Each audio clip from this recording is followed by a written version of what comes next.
Your question, Lord Chief Justicar, Reginald Jasperclaps, is a difficult one to answer. While it may be true that I did manage to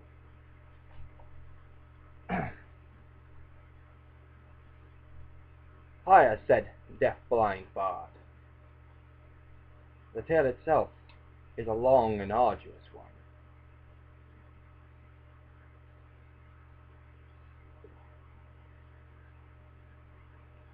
You see, it all started when I was stationed out in Japan.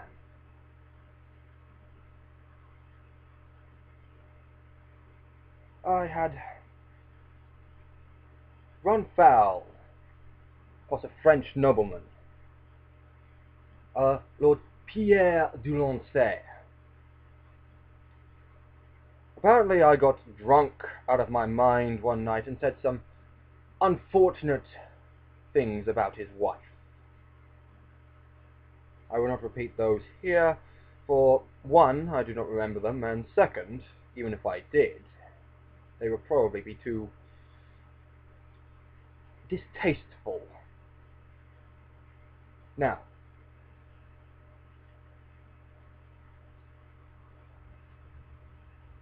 it had been a while since I had managed to procure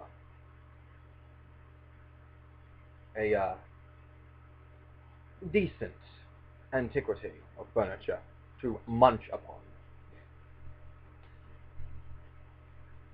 I do refrain from eating the furniture from here, otherwise the owner would have me thrown out, and I would not be able to come back and tell you these stories.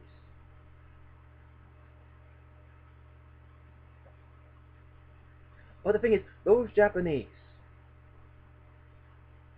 they are quite ingenious. That is where I found the Spelljammer as well. But I'll get to that part when I tell you it.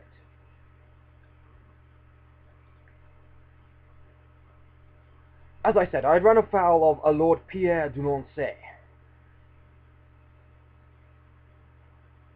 He had caused to hunt me down, and unfortunately he had managed to find me at this point.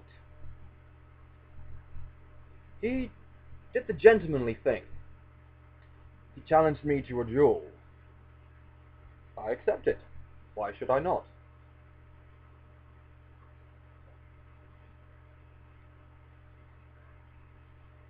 The duel took place the following day.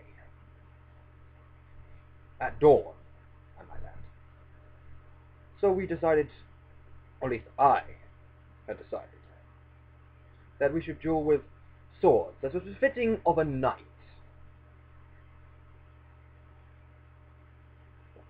Strangely, the Lord Pierre decided that in order to have his great victory over me during this duel recorded, he would have a bard there. Unfortunately, the only bard we could acquire would be this deaf-blind bard, who I could not know the name of because he never knew his own name. I had now decided to call this bard by a name, but we'll get more onto that in a minute. The duel took place at dawn with swords.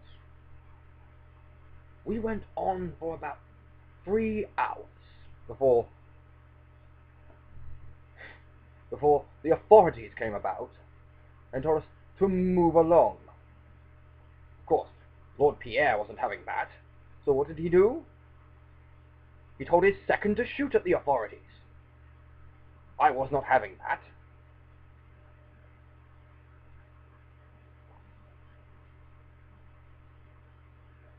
Of course I would not have that. The gentleman asked us to move aside. I was going to do as I was asked. But our Frenchman here was a bit of a zealous sword.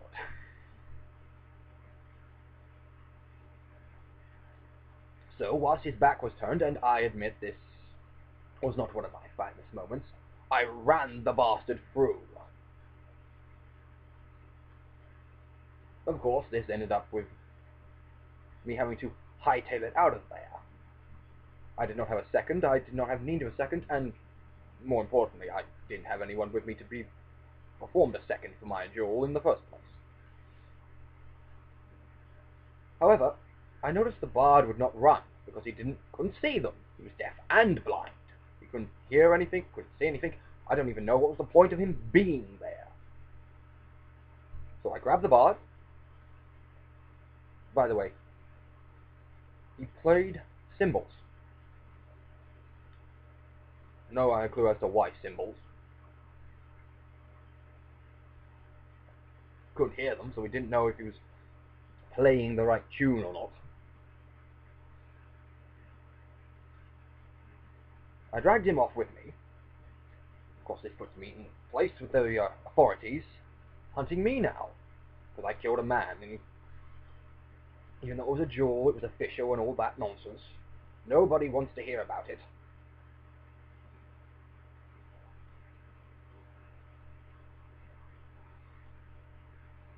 Now you see, the bard, being deaf and blind, could not do much else. I had to find a way to get him to understand me. Strangely enough, he could understand me. I am uncertain as to how this all works, but apparently he had the ability to see using the vibrations that came through the ground via his feet.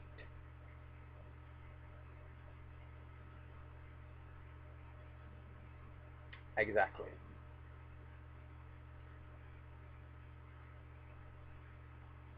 Again, I don't know how this all works. This is one of those things that I'm a knight, I'm of martial prowess. All this magical nonsense and scientific stuff, it's not my forte. Point me out in the right direction and I'll stab the man. That's what I do. Now, the bard obviously could tell where I was and what was going on by a vibration in his feet. However, he could not hear people. So, whenever I wanted to get his attention, I would stomp on the ground once. But if I wanted him to do something, I would stomp on the ground once, and then tap my foot in the direction I wanted him to go. It was a system. I won't bother you with all the details of everything I had to do to get him to understand me, but that is what occurred. Now, the bard, who I called Steve, I could not think of a better name for him at the time,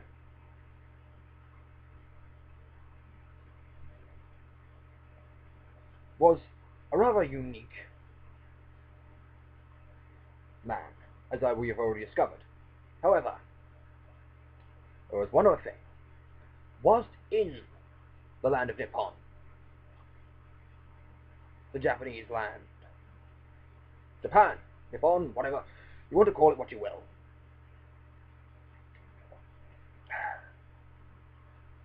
A glass of red wine, this. I had found that they had made a technological discovery. Now, as I said, I am not a man of science, I'm a man of stabbing people and skewering fruit. Another thing, at this point in time, I had not had a good deal amount of. I was severely lacking in fruit.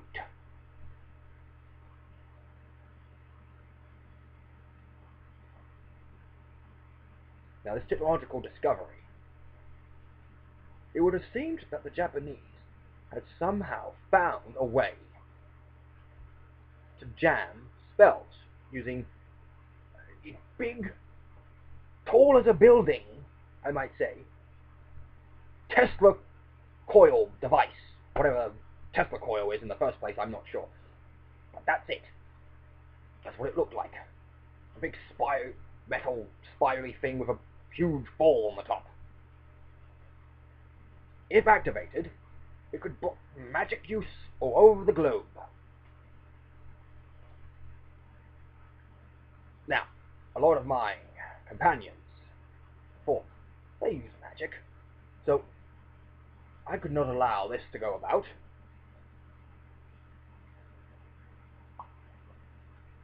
So me and Steve, the bard of course, ended up having to break our way into the building. The giant spelljammer was a building in itself.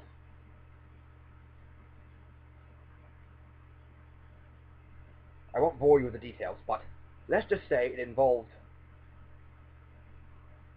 a pair of geisha,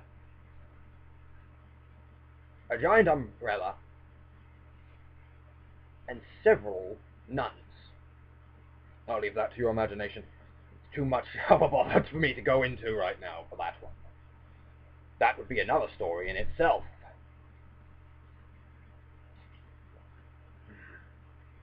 But yes. We broke in. We ended up at the control room for the giant spelljammer. We then programmed it to destroy itself. Now, it wouldn't destroy itself and blow up. That would be too easy. Instead, the spelljammer, a self-destruct sequence, sent it into the astral plane, with us still inside. Now, we spent about 5 hours trying to figure out how to turn this thing on in the first place, to make the spelljammer self-destruct, just to find out that it wouldn't self-destruct. Instead, it would teleport. It was a self-defense mechanism. And it took us to the astral plane. A plane and a place that I have no idea about. I have never been there before. Apparently, though, Steve had.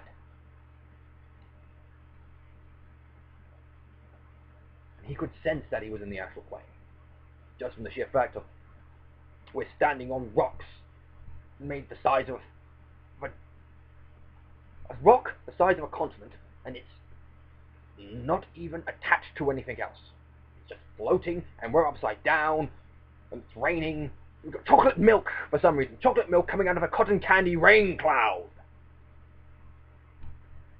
In the astral plane. I know this place is crazy when I'm seeing that. But I digress. I digress even more when I see that there's a giant banana.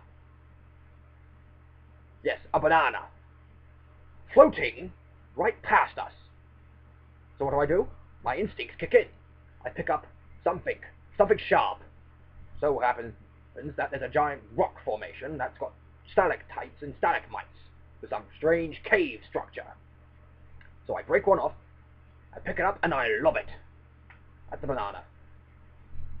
And I skewer the fruit with the rock.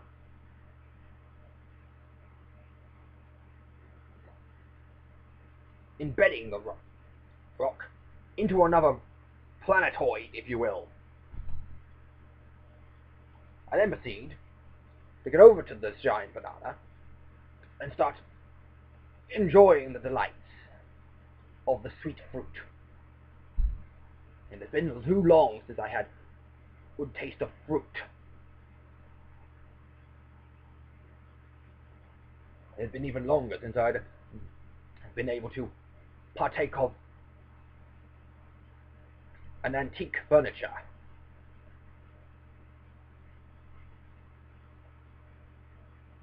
Now, Steve had pointed out something to me. Well, not rather pointed something out. Literally, he did point it out. He pointed down. And what did I see? A spirally vortex. I did not know where it led, but it was the only way to progress, so that's what I did.